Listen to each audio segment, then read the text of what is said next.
तो साथियों, आज से करीब 2 महीने पहले मैंने पीजी इलेक्ट्रोप्लास्ट और ई पैक का डिस्कशन किया था। किस फेज़ में ये कंपनियां हैं फिलहाल करंट स्टेज पर, उसके बारे में बात किया था। फंडामेंटल्स इसके डिस्कस किए गए थे और इस वीडियो को बहुत प्यार मिला आप लोगों के माध्यम से।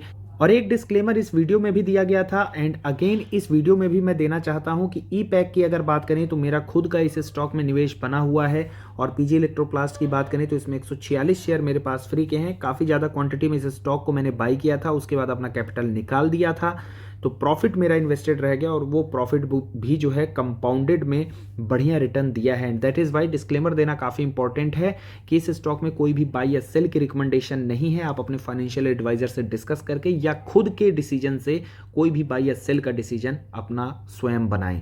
बाकी इस वीडियो में मैं बहुत ज़्यादा डिटेल में फंडामेंटल में नहीं जाऊंगा। आपको चाहे तो मैं इस वीडियो का लिंक जो है डिस्क्रिप्शन में दे दूंगा, तो डिटेल्ड में फंडामेंटल्स अगर समझने हैं, बिजनेस मॉडल समझना है, तो आप उसको जो है एक बार रेफर कर सकते हैं। ऑल्दो दोनों ही स्टॉक को लेकर के बैक टू बैक आज और कल के दिन बहुत ही बड़ी न्यूज़ सामने आ रही है। तो सबसे पहले हम पीजी इलेक्ट्रोप्लास्ट की न्यूज़ देख लेते हैं। तो कल पीजीईएल के मीडिया रिलीज से ये न्यूज़ सामने आई है कि PGEL is already an existing supplier of Whirlpool branded AC. तो यहाँ पे वर्लपूल के लिए ये एसी के कॉन्ट्रैक्ट मैन्युफैक्चरिंग की तरह कार्य करते थे।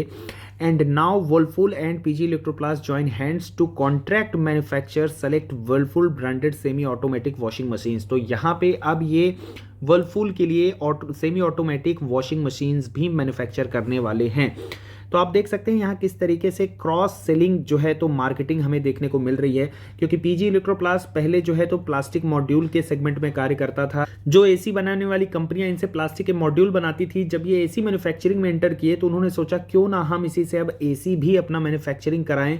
और जब ये एसी मैन्युफैक्चरिंग के अलावा और भी डिफरेंट जो है तो होम अप्लायंस के मैन्युफैक्चरिंग में एंटर कर गए हैं, तो वहां पर आप देखेंगे कि अब वर्लपूल जो है एसी क्योंकि इन्हीं से बनवा रहा था, अब ये देख रहा है कि पीजी इलेक्ट्रोप्लास्ट जो है वॉशिंग मशीन भी बनवा रहा है, तो इनसे वॉशिंग मशीन के भी कॉन्ट्रैक्ट जो है पीजी इलेक्ट्रोप्लास्ट को देने शुरू कर दिए हैं। तो इस तरीके से क्रॉस जो है तो मार्केटिंग हमें पीजी इलेक्ट्रोप्लास्ट के लिए देखने को मिलती है और ये एक बहुत पॉजिटिव साइन है। इस तरीके से बिजनेस जो है डेवलप होते हैं, रेवेन्यू जो है इंक्रीज होते हैं। और ये चीज़ मैं पिछले भी वीडियो में कई बार बोला हुआ था कि डिक्सन जो है 2021 में जिस फेज़ में हुआ करता था, पीजीईएल आज हमें उस फेज़ में देखने को मिल रहा है।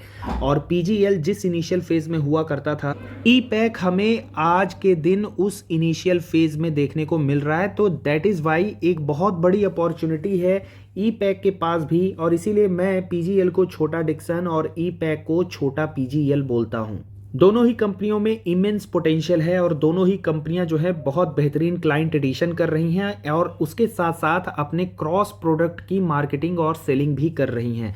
ये तो हो गई न्यूज़ पीजीईएल के बारे में। अब यहाँ पे आप न्यूज़ देखिए जो कि ई पैक के बारे में आज आई। कल पीजीईएल की न्यूज़ आई थी, आज ई पैक की न्यूज़ आई है। और हो सकता है कि इस इमेज में उतना क्लियर ना दिख रहा हो, तो ये एक इमेज है, यहाँ पे आप देख सकते हैं कि ये ऑल्दो अभी कंफर्म न्यूज़ नहीं है, बट यहाँ पर ये मानने में आ रहा है कि चाइना की जो टॉप टीवी कंपनी है वो प्लान कर रही है to buy 26% stake in E pack durable subsidiary.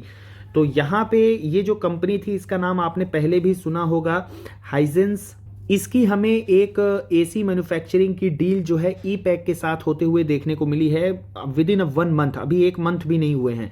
और उसके बाद हमें एक और न्यूज़ सुनने में सामने आ रही थी कि यहाँ पे हाइजेंस जो है इंडिया में क्योंकि एसी लॉन्च करने वाला है और वॉशिंग मशीन भी 2025 तक लॉन्च करने वाला है, और इसके लिए वो डिक्सन, अंबर, माइक्रोमैक्स और ई पैक ड्यूरेबल से बातचीत कर रहा था। क्योंकि एसी मैन्युफैक्चरिंग का कॉन्ट्रैक्ट जो है उसने ई पैक को दे दिया है, एंड दैट इज़ वाई अब यहाँ पर ये भी सुनने में आ रहा है कि 26% स्टेक ई पैक ड्यूरेबल के आर में बाई करेगा to make home appliance. Home appliance में क्या आते हैं, आपके वॉशिंग मशीन आते हैं, टीवी मेकर, टीवी वगैरह भी आते हैं। और बहुत ज़्यादा चांसेस हैं कि ये न्यूज़ सही भी होगी आने वाले टाइम में। ऐसा मैं इसलिए बोल रहा हूँ कि सपोज करिए कि आप कोई प्रोडक्ट एक शॉप में खरीदते हैं, कोई प्रोडक्ट दूसरे से खरीदेंगे, कोई प्रोडक्ट तीसरे से, तो हो सकता है कि वहाँ पे आपको पेमेंट जो है थोड़ा ज़्यादा इन प्रोडक्ट्स में देना पड़े। लेकिन जब 3 के तीनों प्रोडक्ट आप एक ही शॉप से करेंगे तो आपको भी उसमें डिस्काउंट मिलेगा और सामने वाला भी, क्योंकि उसके 3 प्रोडक्ट सेल हो रहे हैं तो थोड़ा बहुत वो भी आपको डिस्काउंट देना पसंद करेगा। एंड दैट इज़ वाई मुझे लगता है कि ये डील भी ई पैक के साथ ही होगी। और यहाँ पर हाइजेंस जो है लगभग 800 से 1000 करोड़ रुपए का इन्वेस्टमेंट भी ई पैक में करने वाला है, सो दैट वहाँ पे एक प्लांट जो है अब बनाया जाएगा आंध्र प्रदेश में।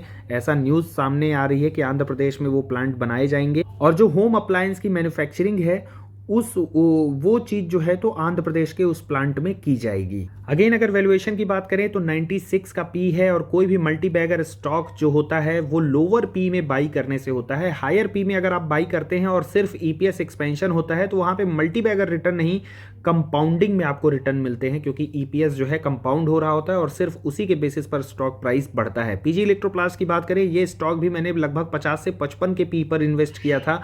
आज के दिन में 142 का ये पी हो चुका है। चार्ट की बात करें तो ई पैक में मेरा 346 का एवरेज है। मेरी इनिशियल जो बाइंग थी वो नियरली 300 के पास में थी और उसके बाद इस कैंडल में मैंने जो है तो एवरेज अप किया था, जिसके बाद मेरा एवरेज जो है 346 है।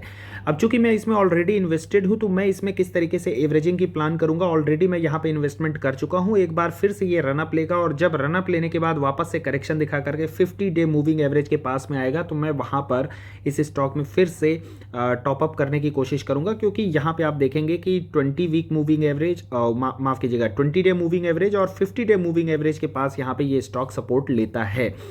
और पीजीएल की बात करें तो यहाँ पे इस स्टॉक में मैंने कुछ क्वांटिटी जो है तो नियरली 700 के अराउंड फिर से टॉपअप की थी। और वो टॉपअप मैंने उस स्टॉक से की थी क्योंकि मेरे पास ये फ्री के स्टॉक पड़े हुए हैं। तो जब कभी मैं कोई स्विंग ट्रेड लेता हूँ वहाँ पे मेरा कुछ प्रॉफिट बन जाता है तो उस प्रॉफिट को मैं अपने फ्री वाले स्टॉक में एड अप कर देता हूँ। तो वही कुछ प्रॉफिट हुआ था और उस प्रॉफिट को मैंने लगभग नियरली 700 के अराउंड जो है तो पीजीएल में ऐड किया था। बाकी अगर फ्यूचर में मैं फिर कभी इसमें ऐड अप करने की कोशिश करूंगा तो वही होंगे मेरे यहाँ पे 50 डे मूविंग एवरेज, क्योंकि मैं इस स्टॉक में ऑलरेडी इन्वेस्टेड हूँ। और अगर मैं यहाँ पे इन दोनों में इन्वेस्टेड नहीं होता और न्यू इन्वेस्टमेंट की प्लानिंग करता देन डेफिनेटली पीजीएल को अभी थोड़ी देर के लिए मैं होल्ड पर रख देता। और यहाँ पर ई पैक जो है तो ज़्यादा बेटर अपॉर्चुनिटी समझ में आ रही है in terms of valuation and in terms of growth and in terms of future plan. तो साथियों आज की वीडियो में बस इतना ही। एंड अगेन एक बार फिर से डिस्क्लेमर दे देना चाहता हूँ, ये वीडियो कोई भी बाय या सेल की रिकमेंडेशन नहीं है, इसे सिर्फ और सिर्फ एजुकेशन पर्पस पर लेना है।